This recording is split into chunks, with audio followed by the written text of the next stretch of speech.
Hello, I'm Bob the Booker and welcome to my channel. And today I wanted to talk a little bit about the books that I've been reading this week. And before we start, I'm here with a dog who I'm going to try to sort of introduce. Hello, Bella. Are you okay there, Bubs? There we go. She is adorable and currently sleeping, but I am not. I feel at some point mid-video she will probably just wake up and demand to have head rubs. So that may happen, not to overpromise and potentially underdeliver, but we'll see.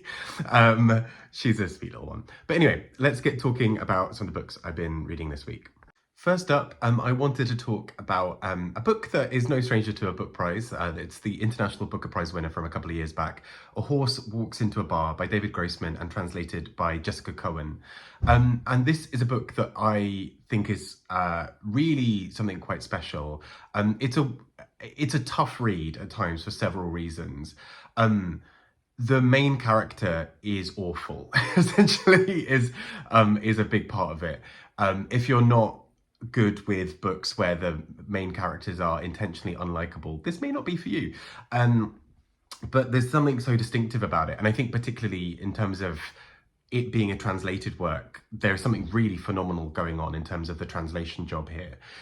So the core idea of A Horse Walks into a Bar is we are watching a stand-up comedian deliver a show.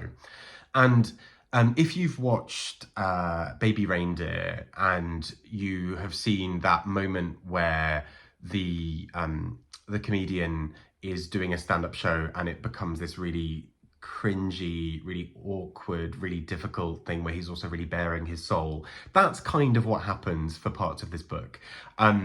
We watch as this comedian delivers his show, which starts off with a slew of jokes that are pretty awful, not only in terms of not necessarily being funny, but also are quite often sexist or have some kind of gross overtones in terms of the sort of violence or kind of the army and various other things.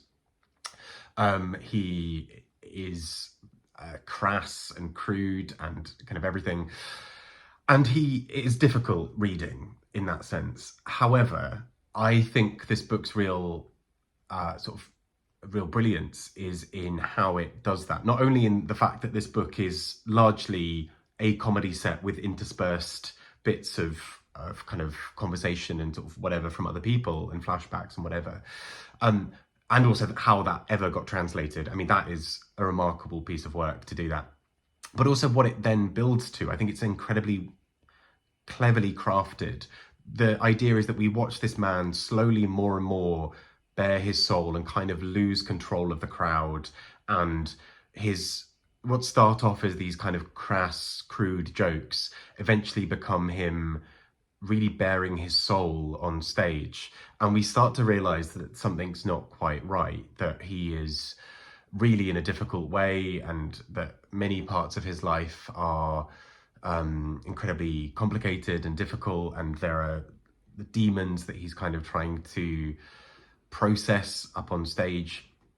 And within that, we have a much bigger conversation about almost this idea of how you process some of the brutality and violence of something like Israel and Palestine, for example, or violence on the battlefield and all these other things. And the book almost starts to use comedy as a proxy for him to exercise these demons out on stage. But he's also still horrendous throughout most of this. We are still, I think, a lot of the time meant to see that he's not only this kind of sad figure at times, but also he has some pretty obnoxious views and what have you.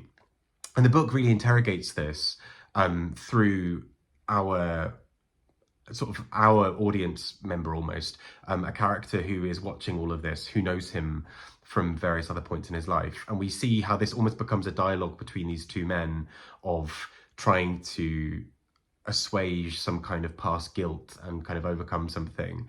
I've not really read anything quite like it before. And it's a deeply difficult and uncomfortable read in many ways.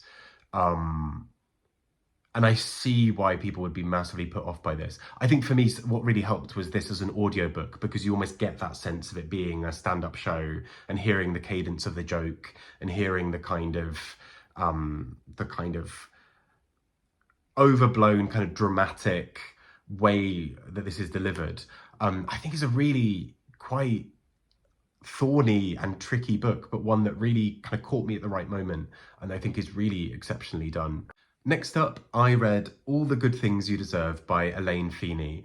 And I didn't necessarily get along with her novel that was longlisted for the Booker last year, but I kept on hearing that she had written all these other really incredible things. And so I was intrigued to see what her poetry looked like.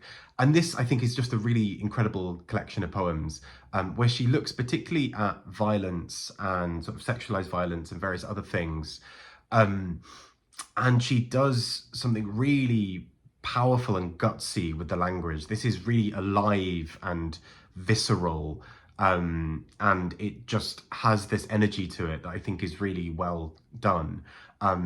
It's sort of blazing and scathing and so many other things, and deeply personal, and I just think it really lands so well. I think the use of language in this is really stunning. Again, a very difficult read,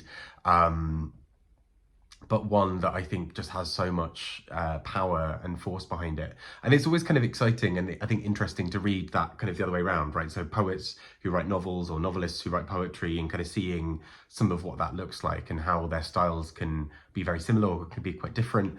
Percival Everett, for example, has a collection of poetry coming out in October. And I'm really excited to read that, because I can't imagine actually what Percival Everett looks like in poem form. Yeah, but no, intriguing either way, and I think this book is very, very well done. Next, a very, very different book indeed, Accidental Darlings by Crystal Jeans, also a great author name. This book is this wild romp in many ways. It's sort of a historical fiction, it's inspired by Charles Dickens, and it name checks Dickens quite a few times throughout the book. It's incredibly rambunctious and wild and queer and sexy and so many other things. It's how to pin this book down. If you imagine sort of a Dickensian style book with a lot of his kind of humor, but made a bit bawdier and a bit kind of sexier, and then it's kind of a little bit meta, because at one point it's about an author writing sort of sexy-ish tales, and kind of these scandalous stories that will shock the world and all of these other things. And it's that with a kind of sort of background story about realizing who you are sort of romantically and sexually and all these other things. And you've got this really wild ride of a book. It's in some ways utterly bizarre, but it is also just a book that is just a lot of fun, really. It's a lot of this kind of it's a lot of a kind of a feeling of just this really vibrant kind of anarchic book, that it just has this yeah, a lot of fun kind of way of looking at this kind of scandalized readership of these sort of saucy books or whatever, but also all the while I think the book doesn't lose its sense of where it's actually going. I think it's a really fun book, but it is also kind of a plotted book. It kind of has a sort of a place where it's going, and I just really enjoyed this. It's just, yeah, it was a good bit of fun and silliness, versus a lot of booker reading, which is what I'm mostly doing at the moment. So yeah, I really greatly enjoyed this. And from the kind of chaos and vibrancy of Accidental Darlings to a book that's a lot subtler and a lot quieter, Rosarita by Anita Desai. And this book is really short. I think it's under 100 pages. And it's a book about kind of almost... So essentially the core part of this book hinges on this idea of whether something happened or not. You know, there are two people who meet and there's a whole thing of, did I know you from this other place? Do I know your family? Did this thing happen? And a lot of the book is almost that kind of mystery of, did all of this happen? Is any of this real?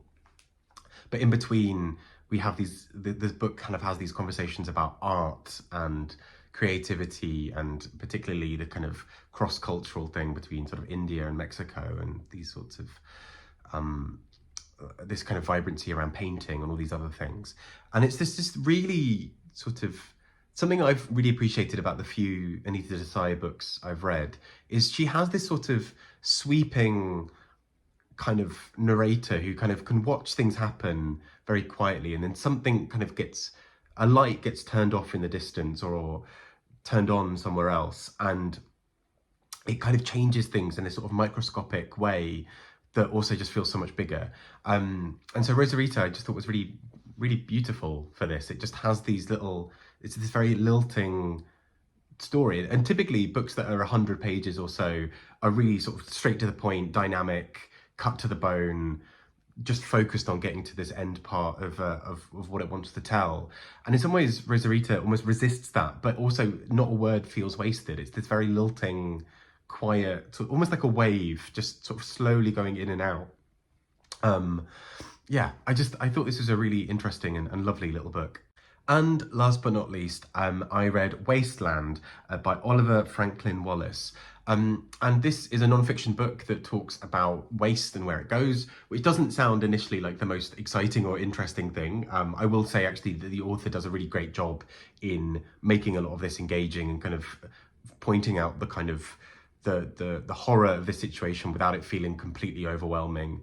But it is a book that largely looks at kind of supply chains and really in a very global sense. So, for example, there's a whole section of this book that is just about clothing, you know, all the way from fast fashion to sort of where our clothing goes after we're done with it, and what that looks like and how that's globally unequal. The fact that a lot of that, for example, ends up in factories elsewhere across the world, or it ends up in this sort of huge market and dump sort of separately in Ghana, and all these other things. And it's a really well-researched book in that sense that he really goes into many different parts. You know, people who, for example, rummage for leftover thrown out food that's still good or just about good in the UK, and the fact that he then also looks at minerals that are kind of in giant dumps in Southeast Asia, and all these sorts of things. A very, very global book in the way it looks at this. And it's a conclusion that's somewhat bleak in the sense that it's kind of terrifying what this actually looks like in the world. I think it's, you know, there were times when I was listening to this where I just sort of thought, like, oh gosh, we're doomed. But I think he does sort of keep his sort of kind of an eye to the future of, okay, these things are changeable. There is local change that's needed. There is sort of global, practical, legal policy change that's needed. But this is not a kind of fait accompli. There's still some stuff that can be changed. Yeah, it's a difficult read in that respect, though, just to think about what the world can look like. And in some ways, you know, there's also an odd thing about listening to an audiobook like this, because sometimes I'd be listening to it whilst eating something and therefore thinking about what is going to happen with the waste packaging from the thing I'm eating. In many ways, it's kind of a good call to action, as well as just sort of a way of arming yourself with the facts, I think, as well. Yeah, I think it's very, very well researched, if difficult and challenging to read at the same time. So those have been the books that I've read this week. I've kept the Booker Prize books out of this just to allow myself a little bit of grace for that, because otherwise I feel like I'd be mentioning those books all the time. And yeah. But anyway, thank you so much for stopping by. I hope you're doing really, really well. Bella hasn't rewoken during all of this, but I will just let her say her own little goodbye. You okay there, Bella? Okay, yeah, she's very much asleep. Take care and have a wonderful week. Speak to you all soon. Bye-bye.